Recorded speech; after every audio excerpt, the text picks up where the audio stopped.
Are you prepared to ensure the resilience of your business in the face of natural disasters, pandemics, unforeseen challenges, just like MGM had to do this last week? No? What would you like to be? If so, then it's time to think about and establish a continuity of operations plan, or COOP. This comprehensive plan not only outlines how your business will maintain its operations during an emergency, but also serves as a strategic roadmap to safeguard the well-being of your employees and your customers. And I'll be discussing how you can make one today.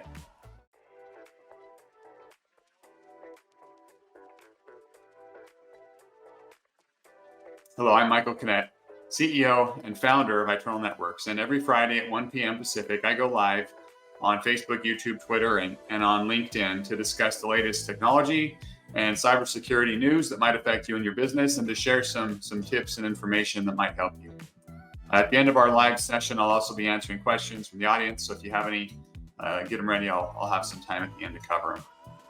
So first, the news. This is an interesting one to me, very interesting.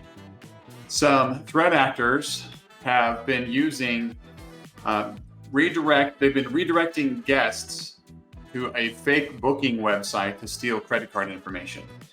So some cybersecurity researchers just uncovered and reported on this, but it's a multi-stage phishing scam that involves hotels, booking sites, and travel agencies. And the first stage is to target the hotel or the booking agency or travel agency with some communication. So the threat actor acts like a customer, saying, hey, we're coming on this day and time.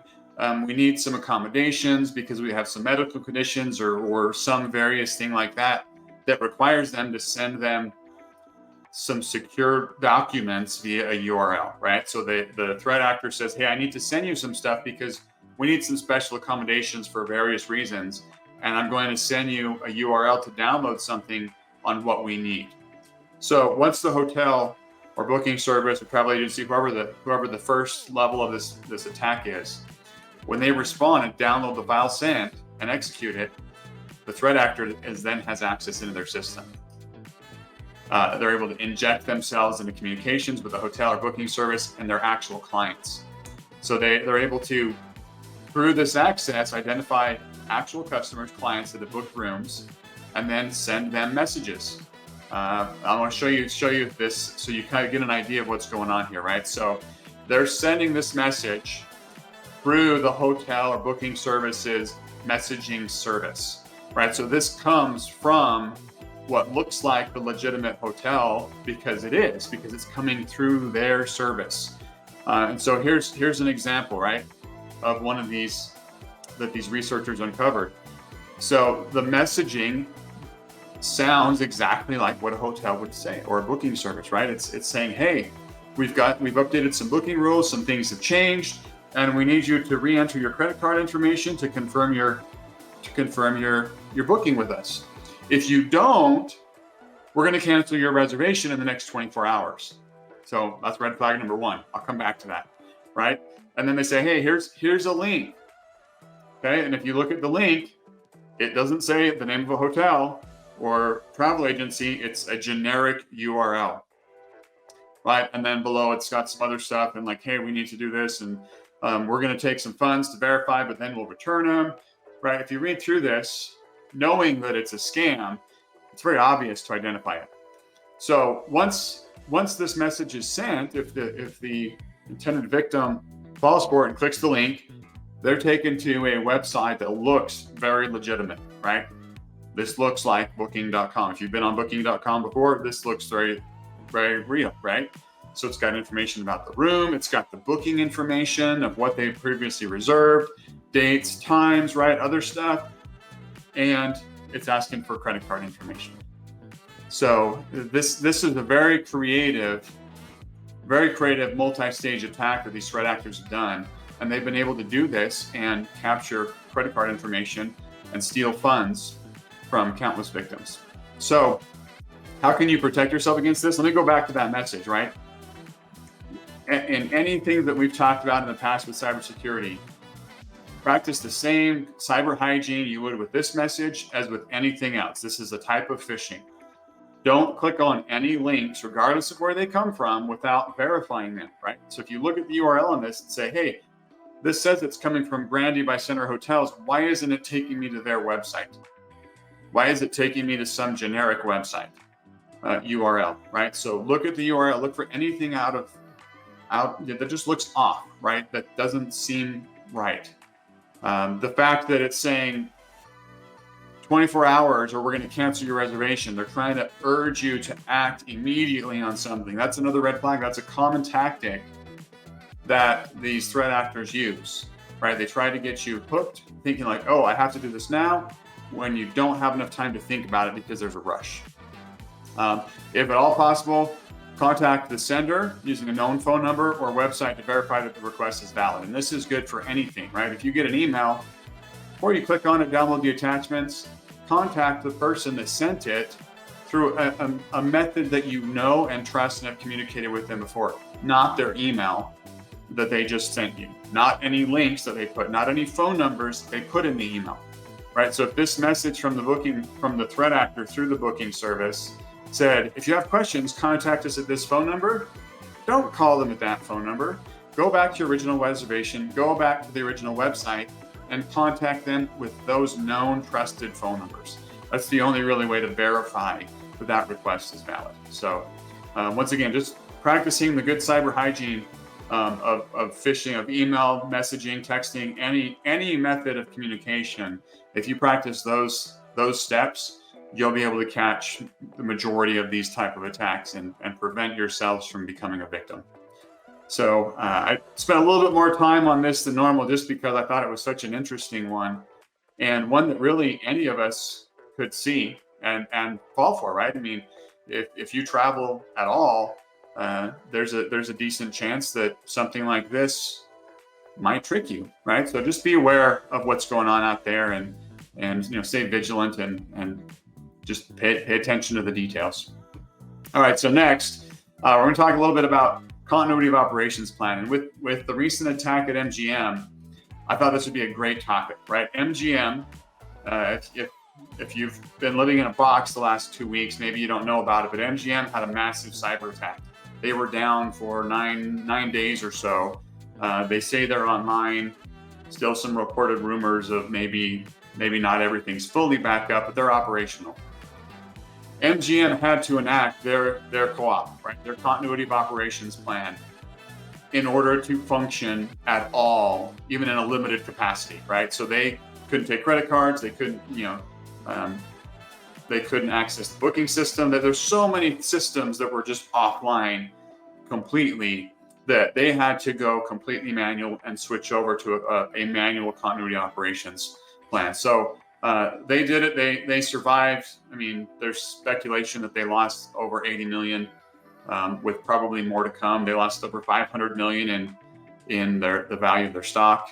So it's not done yet for them. But that being said, what does it look like for you and your business? Obviously, you don't have the resources of MGM, but it's still important that you plan for what happens in an emergency. Right? How can you keep operating and serving your customers, your clients, your employees in the event of something, whether it's cybersecurity, whether it's weather, whatever it is?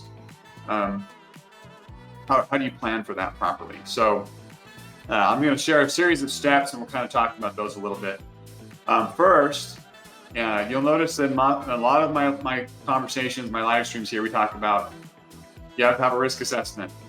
You have to know where you're at in order to plan for what your needs are in order to move forward. And so this is no different. You have to start with a risk assessment and vulnerability analysis. You have to conduct a comprehensive one, right? Not just on the surface, well, what happens if this? You need to identify potential threats and hazards that could impact your business, such as floods, fires, cyber attacks, supply chain disruptions. You need to go through this and assess their potential impact on your overall operations, and then prioritize them based on severity, right? Which one's most likely to happen? Which one would have the biggest impact if it did happen? This foundational step really helps you to understand what you're up against and can set the stage for what's the next step in your planning efforts to mitigate the risk against those type of outages. Number two, you've got to define your organization's essential functions, right? The core activities and services that have to continue during a disruption. And you have to identify the key personnel that are responsible for those functions and ensure that they're cross-trained or have designated backups. So in a continuity operations plan, clarity on roles and responsibilities is really crucial to maintaining critical operations when the unexpected happens. So you think about MGM and their attack. So one of their critical things was being able to check people into their hotel rooms and collect payment, right? So what was there? Who was in charge of that? What was their process? That was all part of their continuity operation plan, so that when they knew exactly who was responsible for what when the event happened. Next, communication strategies. Communication is critical in something like this. Being able to effectively communicate is really paramount during a crisis. Establishing clear communication protocols and channels for both internal and external, right? Your employees need to know what's going on. So do your clients. Ensure that your employees know how to reach each other, how to access important data, and to receive updates as things progress through the emergency. Consider alternative communication methods, right, in case primary channels fail. If you use Microsoft Teams, well, what happens if part of your outage is you have no access to Microsoft Teams? How are you going to communicate with your team? If your website is down, how are you going to let your clients know how to reach you, right? If they rely on that for reaching you. So those are all things that you need to consider, how to communicate internally and also with your clients.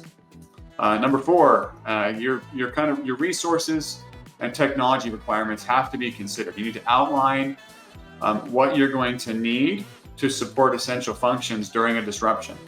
And as you're planning, right, step 1 was the risk and vulnerability assessment. You may determine that there's 3 risks that are very different risks. And each of those risks might have very different resource and technology needs. So it's important as you're planning that you plan for that accordingly, right? If we can't access our building, we're going to have different needs than if we can't access a piece of software, right? So keep that in mind as you're planning and evaluating these technology and resource requirements. That might include access to temporary equipment, data backups, remote work capabilities.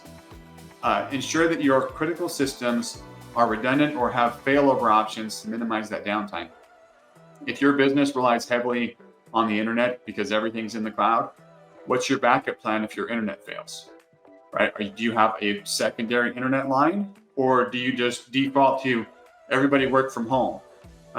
Considering remote work policies to maintain productive during an emergency or an outage is important, but you also have to consider the security measures, right? Are you opening yourself up to different security risks in a situation like that, where maybe that backup system doesn't have the same layers of protection? So evaluate all of that as you're looking at the resources and technologies needed to get you through that emergency. And then the number 5, you've got to be effective at it, right? A co-op is not going to do any good if it's sitting in the bottom shelf in the back of your storage room and nobody's looked at it, nobody's familiar with it. Right? In an emergency, even if they remember where it's filed, what are they going to do with it, right? They're going to go through and read it for the first time and be panicked and scrambling to try to figure out how to apply it. So they're really only as effective as the testing, training, and regular reviews that you do with it, right? You have to regularly review it, test your plan, do tabletop exercises and real-time drills. Ensure that your employees are trained and familiar with their roles in an emergency and what needs to happen. It's important also to review and update it periodically, because business environments change, technology changes, personnel changes. The risks that you have a year ago might be completely different than the risks that you have today. If one of your concerns was related to your building and you moved into a new building, maybe that concern's gone and you have a completely different risk or vulnerability to your business. So it's important to review and update it periodically to reflect those type of changes.